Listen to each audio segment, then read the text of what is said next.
The discovery. The cargo freighter Meridian Dawn drifted through the Perseus Arm on what should have been a routine supply run. Captain Elena Vasquez sat in her command chair, reviewing shipping manifests while her crew handled the approach to Harmony Station. The station was home to 1.8 million colonists, mostly families who had left Earth 3 generations ago to build a new life among the stars. Elena had grown up hearing stories about Harmony Station. Her grandmother had helped design the agricultural systems that fed the colony. It was supposed to be humanity's success story, proof that humans could thrive anywhere in the galaxy if they worked together. The station floated ahead of them, a massive ring spinning slowly against the darkness of space. Its lights were on, and the solar collectors gleamed in the light of the nearby star. Everything looked normal from a distance, but something felt wrong. Elena's communications officer, Lieutenant Marcus Chen, had been trying to raise the station for 20 minutes. Standard procedure required clearance before docking, but nobody was answering. Marcus tried every frequency, every emergency channel, every backup system. Nothing came back except silence. Elena stood up and walked to the view screen.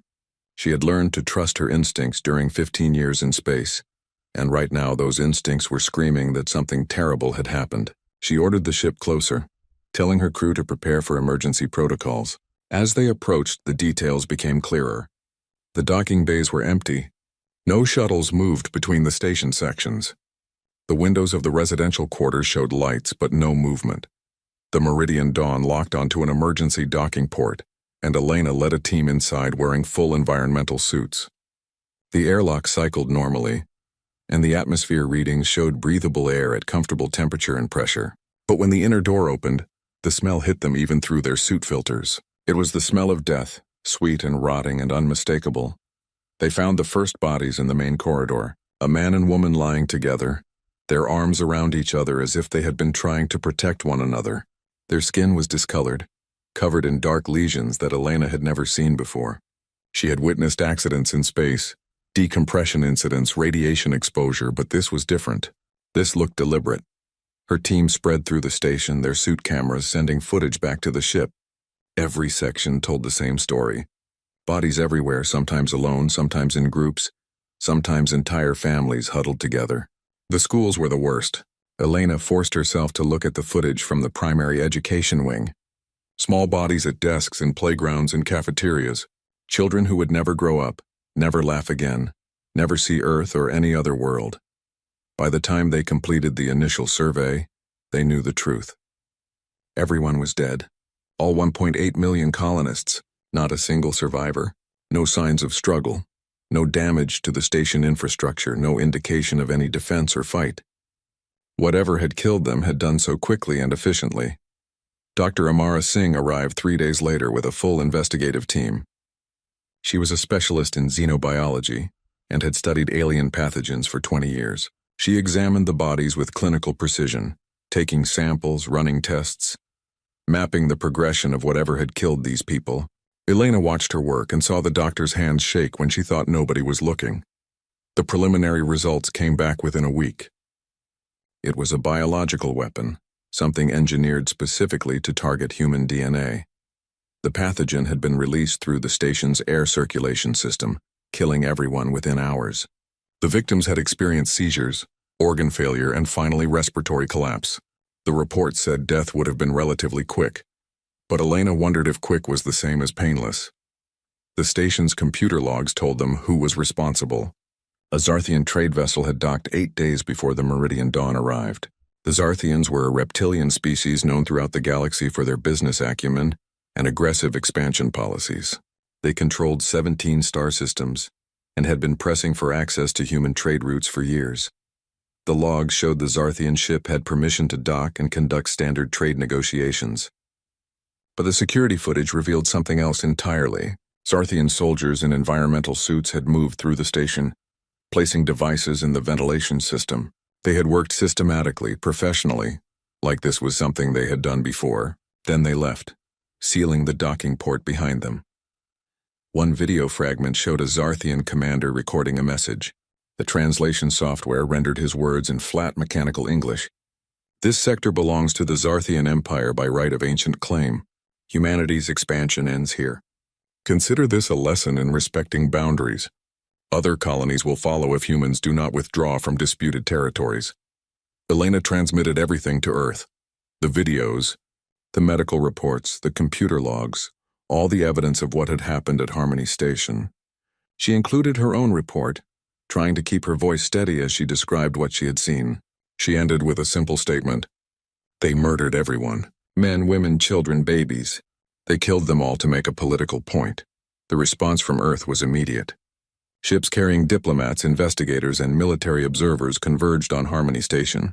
The Galactic Council, the governing body that regulated interactions between 70 different species, sent their own teams. Representatives from a dozen alien civilizations walked through the silent corridors, examined the bodies, reviewed the evidence. Ambassador David Okonkwo arrived to represent humanity's interests.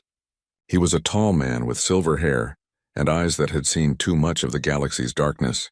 He had spent 30 years negotiating treaties, resolving disputes, finding peaceful solutions to complex problems. He believed in diplomacy, in the power of words and compromise to prevent violence. But as he walked through Harmony Station, stopping to look at the small bodies in the school, something inside him changed. He stood in a classroom where 15 children lay dead at their desks, their homework still displayed on screens, and he understood that some crimes were beyond diplomacy. The Galactic Council convened 2 weeks after the discovery. The Great Assembly Hall on the neutral station of Unity 1, filled with representatives from every member species. The Zarthian ambassador was there, a massive reptilian creature with golden scales and eyes like polished amber. He sat calmly, showing no concern despite the evidence against his people. The council president, a being from the luminary species that resembled a floating collection of light, called the session to order. The evidence was presented methodically. Video footage, medical reports, computer logs, testimony from investigators. Everything pointed to a deliberate act of genocide by the Zarthian Empire. Ambassador Okonkwo spoke for humanity. His voice was controlled, professional, but Elena could hear the rage beneath it. The Zarthian Empire murdered 1.8 million human civilians. They used biological weapons banned by every treaty this council has ever written. They killed children, babies, entire families. This was not a military action. This was genocide, pure and simple. We demand justice. The Zarthian ambassador rose to respond. His voice was deep and resonant, filling the chamber. The humans were warned repeatedly about their expansion into territories claimed by the Zarthian Empire. We have ancient rights to the Perseus Arm, documented and filed with this council decades ago. When warnings are ignored, actions must be taken to defend legitimate territorial claims. Okonkwo felt his composure crack. You're calling the murder of 1.8 million people a defensive action?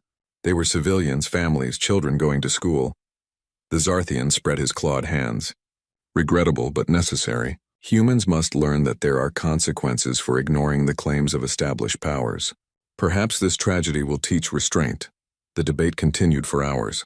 Some species condemned the Zarthians strongly, calling for immediate sanctions and prosecution of the military commanders responsible. Others spoke about the complexity of territorial disputes, the need to understand different cultural perspectives on conflict resolution, the importance of maintaining council unity. The luminary species suggested forming a committee to study the incident further. The Aquari proposed mediation sessions. The Crystalline Collective recommended economic penalties combined with a formal apology. Every species had an opinion, a suggestion, a way to handle this that involved paperwork and procedure rather than justice. Finally, the vote came. Economic sanctions, limited in scope to avoid disrupting galactic trade. A formal censure that would be recorded in council archives. The Zarthian Empire would pay reparations equivalent to what they spent on military operations in a single month. No criminal prosecutions, no removal from the council, no real consequences. Okonkwo sat in the human delegation section and watched democracy fail. He watched justice die in committee, saw 1.8 million deaths reduced to a line item in a budget proposal. When the vote was announced, he stood slowly. The Galactic Council has failed, he said quietly. His voice carried through the chamber anyway. You had a chance to show that civilization means something, that law protects the innocent, that justice exists. Instead, you chose politics over principle. You chose stability over righteousness. He looked at the Zarthian ambassador. You murdered our children and called it defensive action. He looked at the council president. And you let them get away with it. The council president's light flickered uncertainly. Ambassador Okonkwo, we understand your anger, but we must consider the broader political situation. A harsh punishment could destabilize the entire region. Okonkwo smiled, but there was no warmth in it. Then let me be clear about something. Humanity tried your way. We joined your council. We followed your rules. We believed in your system of law and order. You have shown us that it's all a lie. Civilization is just a word you use when it's convenient. He gathered his documents. Humanity withdraws from the Galactic Council effective immediately. We no longer recognize your authority or your laws. You taught us that in this galaxy, power is the only currency that matters. Thank you for the lesson. We'll remember it. The chamber erupted in chaos. Ambassadors stood shouting questions and demands. The council president called for order, but Okonkwo was already walking out, and the human delegation followed him. Back on Earth, the news spread across every continent, every orbital habitat, every colony in human space. People watched the footage from Harmony Station. They saw the dead children in classrooms. They heard the Zarthian ambassador call it necessary. They watched the council vote to do essentially nothing. The anger was immediate and universal. Protests filled the streets of every major city. In Beijing, 10 million people marched in silence, each carrying a candle for the dead. In Lagos, crowds gathered outside government buildings demanding action. In New York, people stood in the rain holding signs that read "Never Again" and "Justice for Harmony." The United Earth Assembly met in emergency session. Representatives from every nation debated for 3 days straight. The question was simple but profound. What should humanity do? Some argued for restraint, for continued diplomatic pressure, for working within the system to achieve justice. Others demanded immediate military action, a strike against the Zarthian Empire to show that such crimes carried consequences. The debate was heated, passionate, with people on both sides believing they were right.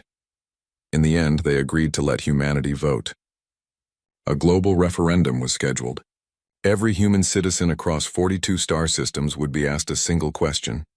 Should humanity withdraw from the Galactic Council and pursue justice for Harmony Station by any means necessary? The vote took place on a Monday.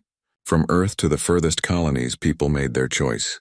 In cities and villages, on stations and ships, in homes and workplaces, humanity decided what kind of species they wanted to be. The results came in over 24 hours. When the final tallies were counted, the answer was clear. 96% voted yes. Humanity would leave civilization behind and show the galaxy what humans became when mercy ended. Secretary General Maria Okonkwo, David's sister, addressed the species from the United Earth headquarters in Geneva. She stood before cameras that would broadcast her words to billions of humans and countless aliens who were watching. For 70 years, we reached for the stars with open hands, she began. We came in peace. We traded fairly. We negotiated honestly. We followed every rule, respected every custom, honored every treaty. We did everything we could to be good members of the galactic community. Her voice hardened. The Zarthian Empire repaid us by murdering 1.8 million of our people. They killed our children and called it defensive action, and the Galactic Council gave them a slap on the wrist and called it justice. She paused, letting the words sink in. We are done asking. We are done begging. We are done pretending that civilization means anything to species who use it as a shield while committing atrocities. Humanity is leaving the Council, and we are going to show the Zarthians and anyone else watching what humans really are. We are not the peaceful prey species you thought we were. We chose peace because we believed in something better. But you taught us that in this galaxy only power matters. Very well, let us show you what human power looks like when we stop being civilized. Across human space, military bases that officially didn't exist suddenly came online. In the Kuiper Belt beyond Neptune, massive shipyards uncloaked. They had been there for 30 years, hidden in plain sight, disguised as mining operations and research stations. Humanity had been preparing for this possibility since first contact, hoping they would never need it but building the capability just in case. Ships began emerging from those hidden yards, not the clean, friendly vessels that humans showed the galaxy. These were different. Dark hulls covered in stealth materials, weapons that violated half a dozen council treaties. engines that burned hotter and faster than anything the Council thought humans possessed. Over 300 warships appeared in the first week, with more being completed every day. Admiral Zhang Wei stood in the command center of Mjolnir Station, watching the fleet assemble. He was 70 years old, a veteran of the Mars Rebellion and the Titan mining wars, conflicts that happened before humanity reached the stars. He understood war in a way that younger officers didn't. He knew that war wasn't about honor or glory. It was about making the enemy stop by any means necessary. His tactical officer approached. "Admiral, all fleet groups are reporting ready status. We have 312 ships operational, with another 200 completing final trials."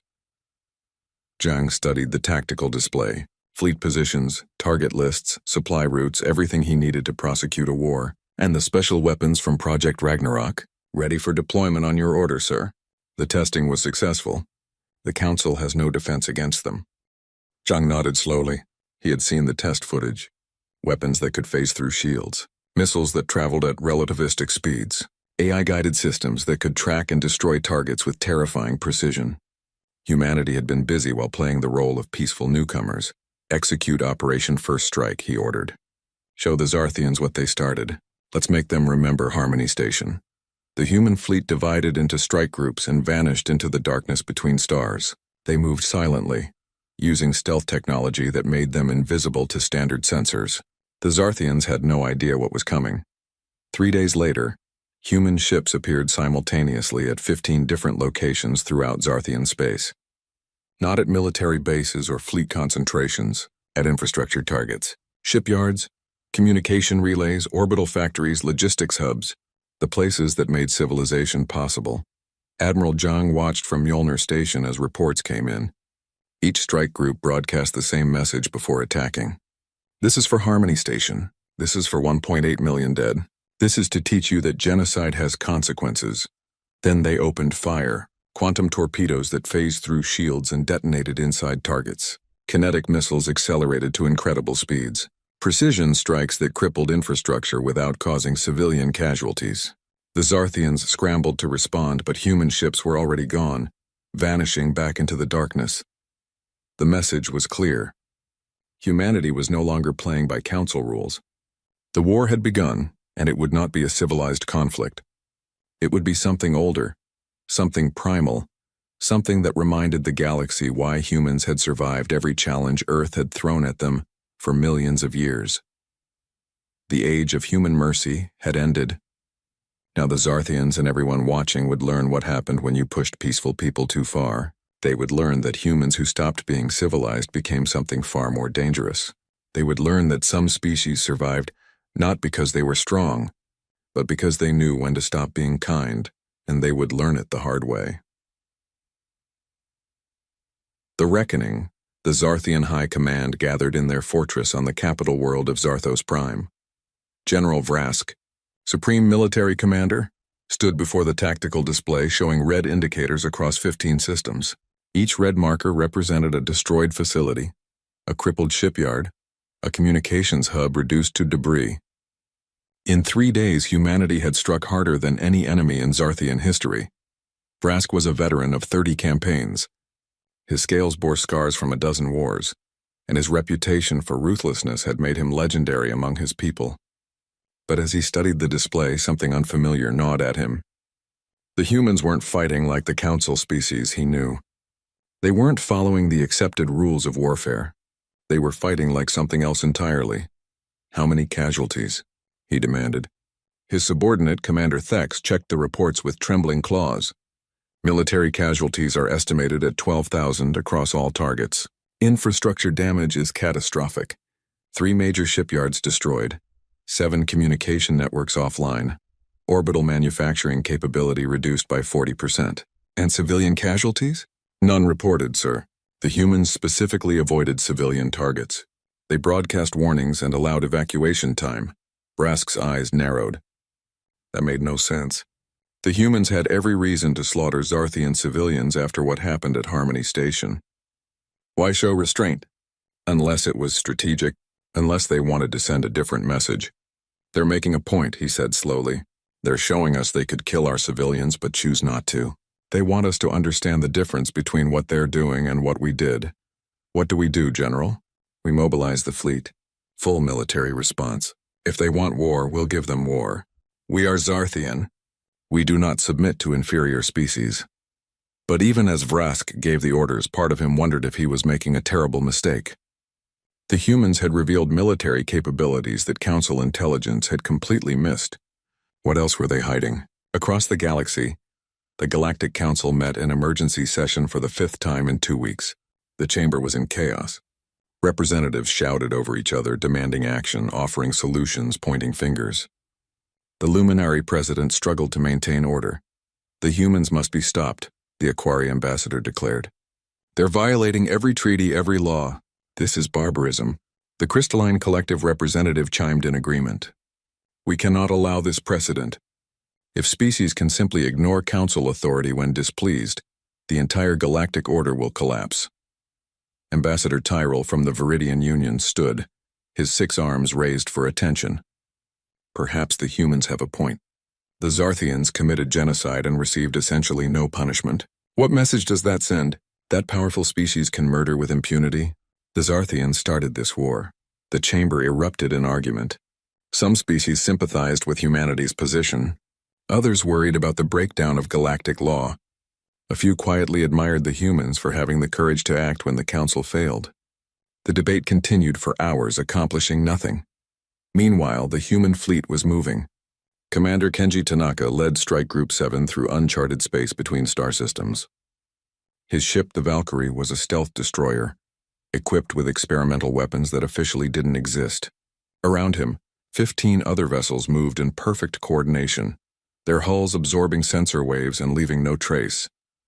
Kenji was 42 years old and had spent his entire adult life in the military. He had joined believing in peace and humanity's mission to explore and cooperate with other species. Harmony Station had changed that. He had lost a cousin there, a teacher named Yuki who had dedicated her life to educating children. She had died at her desk trying to comfort her students as the bioweapon took effect. Target in range, Commander, his tactical officer reported. Zarthian supply convoy, 6 freighters with destroyer escort. Kenji studied the display. The convoy was carrying military supplies to forward bases, ammunition and equipment that would be used against human forces. By council rules, it was a legitimate target.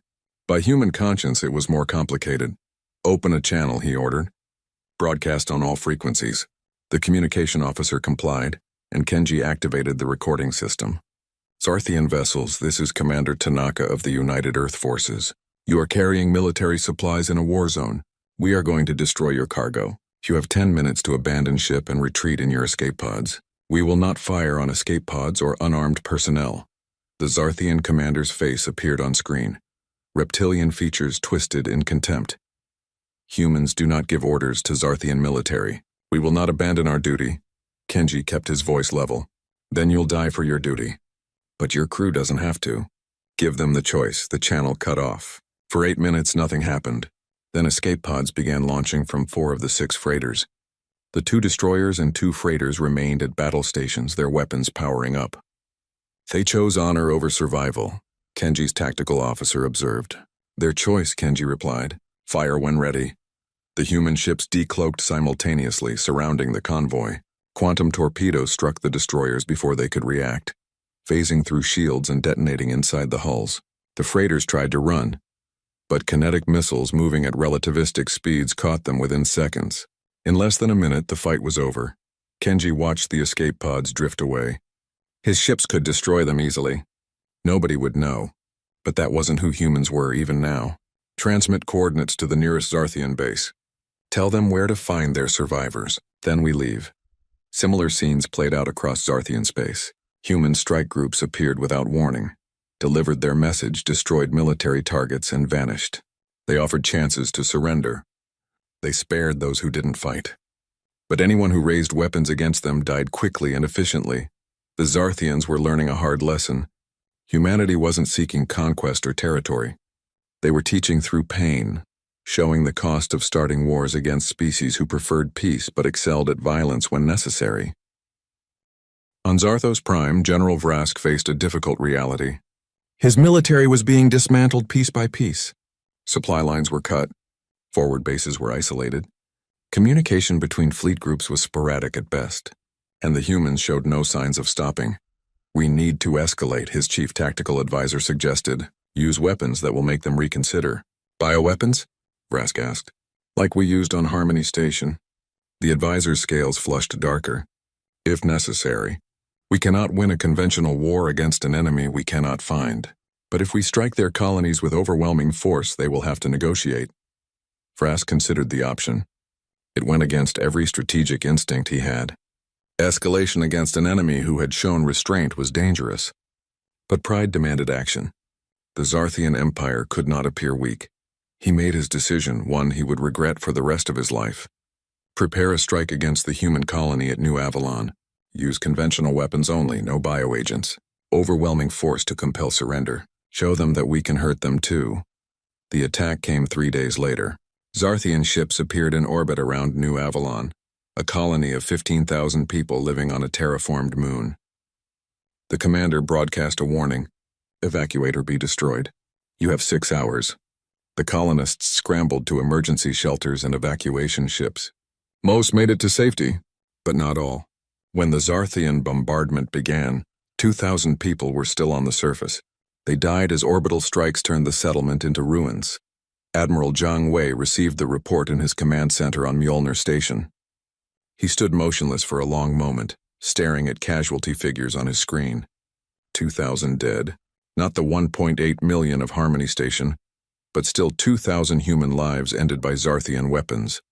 "They crossed the line again," his executive officer said quietly. "They attacked civilians," Zhang nodded slowly. He had hoped the Zarthians would see reason, would understand that humanity was offering them a chance to end this without complete destruction, but they had chosen to escalate instead. "So be it," he said. "Execute Protocol Ragnarok. Full deployment. No more restraint." Across human space, orders went out to every fleet, every strike group, every ship equipped with humanity's most advanced weapons. The kid gloves were coming off. The Zarthians wanted to see what humans could do when truly angry. They were about to find out. Dr. Sarah Kim sat in a laboratory deep beneath the surface of Luna. She had spent 15 years developing the weapon system in front of her, hoping humanity would never need to use it. The Reaper Swarm, they called it. Millions of microscopic drones, each equipped with quantum processors and adaptive learning algorithms.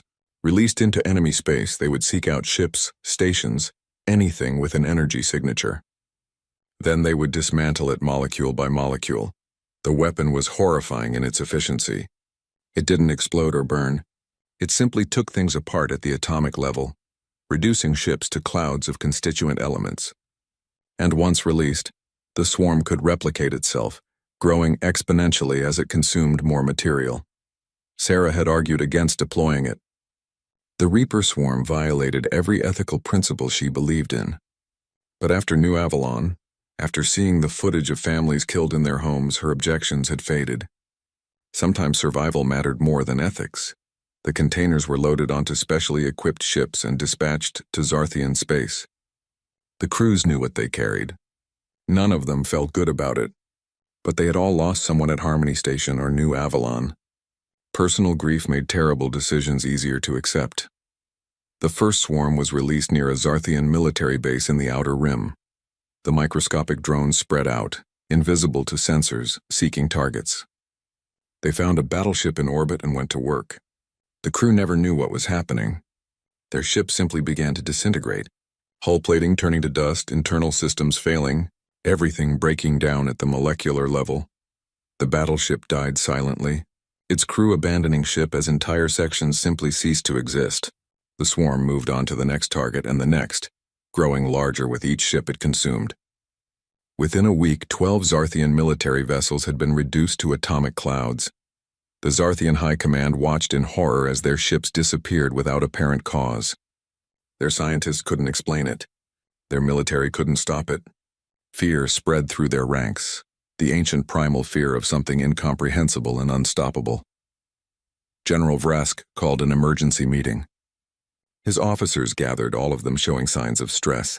Scales had lost their luster. Eyes darted nervously. The confidence that had driven them to start this war was gone, replaced by mounting dread. "We cannot fight this," his chief scientist reported. Whatever the humans are using, it operates on a level we don't understand. Our ships are being dismantled at the atomic level. We have no defense. How do we stop it? We don't, not with current technology. The only option is to surrender and hope the humans will cease hostilities. Vrask felt his world collapsing. The mighty Zarthian Empire, brought to its knees by a species they had dismissed as weak newcomers.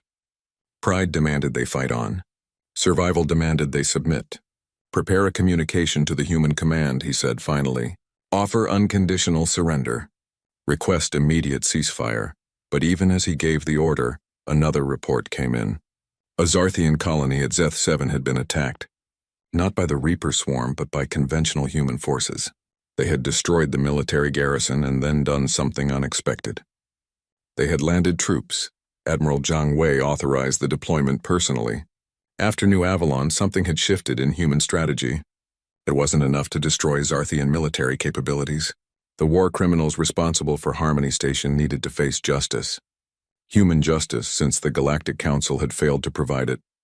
Major Lisa Rodriguez led the assault on Zeth 7. Her regiment of 2,000 soldiers dropped from orbit in stealth pods, landing near the colonial government complex. They moved through the streets with practiced efficiency, securing strategic points and rounding up government officials.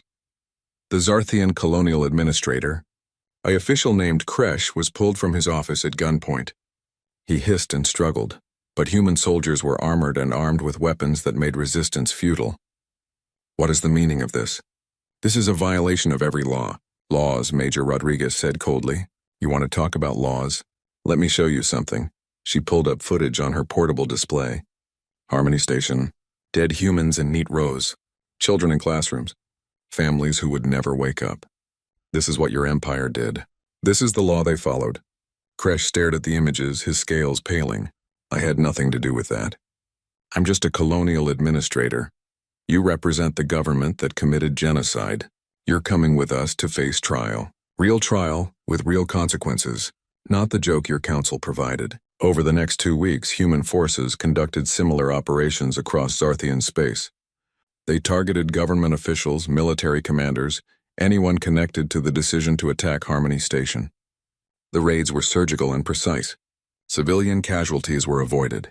Only those responsible for starting the war were taken. The captured Zarthians were transported to a human facility on Titan. There, in a courtroom built specifically for this purpose, they would face justice. Human prosecutors had spent months building cases, gathering evidence, documenting the chain of command that led to genocide. The trials were broadcast across the galaxy. The Galactic Council objected, calling it illegal and unauthorized. But millions of beings from hundreds of species watched anyway. They saw evidence presented methodically. They heard testimony from survivors who had escaped Harmony Station before the attack. They watched as Zarthian officials tried to justify genocide as defensive action. And they watched as human judges representing every continent on Earth delivered verdicts. Guilty of genocide. Guilty of crimes against sentient life. Guilty of war crimes. The sentences were life imprisonment on a prison station, built far from any inhabited system. No parole, no appeals, no mercy. General Vrask watched the trials from his command center on Zarthos Prime. He saw subordinates he had known for decades convicted and sentenced. He saw the Empire's reputation destroyed before the eyes of the galaxy, and he understood that humanity had won far more than a military victory. They had won the moral high ground. The formal surrender came 6 weeks after the war began. The Zarthian High Council, what remained of it after human raids, transmitted their capitulation to Admiral Zhang Wei. The terms were harsh but not genocidal. The Zarthian military would be reduced to defensive forces only. War criminals would face human justice. Reparations would be paid to the families of Harmony Station victims. And Zarthian territory would be monitored by human forces for 50 years. Zhang Wei read the surrender document and felt no satisfaction. Victory tasted like ashes. 2,000 humans had died at New Avalon. Thousands more Zarthians had died in the fighting. Yes, justice had been served. Yes, the war criminals would face consequences. But the dead were still dead, and nothing would bring them back. On Earth, crowds gathered to watch the surrender ceremony. There was no celebration, no cheering in the streets. People stood in silence, remembering the dead. Harmony Station, New Avalon, all the lives lost because one species decided genocide was acceptable. Secretary General Maria Okonkwo addressed humanity one final time. "We won this war," she said. "We proved that attacking humans carries consequences. We showed the galaxy that we're not weak, not prey, not victims." But as she spoke, her voice carried sadness rather than triumph. "We also learned something about ourselves. We learned that when pushed far enough, we can be just as brutal as any species in this galaxy. We can kill efficiently. We can wage war without mercy. We can set aside our principles when survival demands it." She paused, looking directly into the cameras. "The question now is, what do we do with that knowledge? Do we stay as we've become, hard and ruthless and feared? Or do we find our way back to who we wanted to be? I don't have the answer. Maybe there isn't one answer. Maybe we're both things now, peaceful and dangerous, civilized and savage." She took a breath. "What I do know is this. We will never again let genocide go unpunished. We will never again trust the Galactic Council to protect us. We will maintain our military, our weapons, our ability to strike back. But we will also remember why we built all of this. Not for conquest, not for empire, but to protect human lives. To make sure that what happened at Harmony Station never happens again." The speech ended, but the debates had only begun. Across human space, people argued about what humanity had become. Some believed the show of force was necessary and appropriate. Others worried that humans had compromised their values, had become the very thing they fought against. There were no easy answers. In the years that followed, humanity remained withdrawn from the Galactic Council. They maintained their military strength, kept their hidden shipyards operational, and watched Zarthian space carefully. But they also resumed peaceful trade with species who respected them. They returned to exploration and scientific cooperation. They tried to balance both sides of their nature. The Reaper swarm was never deployed again. After the war, Dr. Sarah Kim and her team destroyed all remaining samples and wiped the research data. Some weapons, they decided, were too terrible to keep even for defensive purposes. Humanity would defend itself, but not with weapons of complete annihilation. The Galactic Council eventually reformed, implementing new protocols for prosecuting genocide and war crimes. The changes came too late for Harmony Station, but they might prevent future atrocities. Some species invited humanity to return to the Council. The invitation remained open, neither accepted nor rejected. Humanity was content to watch from outside, cooperating when beneficial but never again trusting their survival to others. Commander Kenji Tanaka retired after the war. He returned to Earth and took a teaching position at the Naval Academy. He taught strategy and tactics, but also ethics and the cost of war. His students needed to understand both how to fight and why fighting should be the last resort. Captain Elena Vasquez continued running supply missions, but she never forgot what she had seen at Harmony Station. She made sure every crew member she trained understood why vigilance mattered, why humanity could never again assume peaceful intentions from others. And on Harmony Station itself, now a memorial rather than a colony, visitors came from across human space. They walked the silent corridors and read the names of the dead. They remembered what had been lost and what had been learned. The station served as a reminder of humanity's greatest tragedy and its transformation from peaceful explorers to beings who understood that civilization was a choice that had to be defended.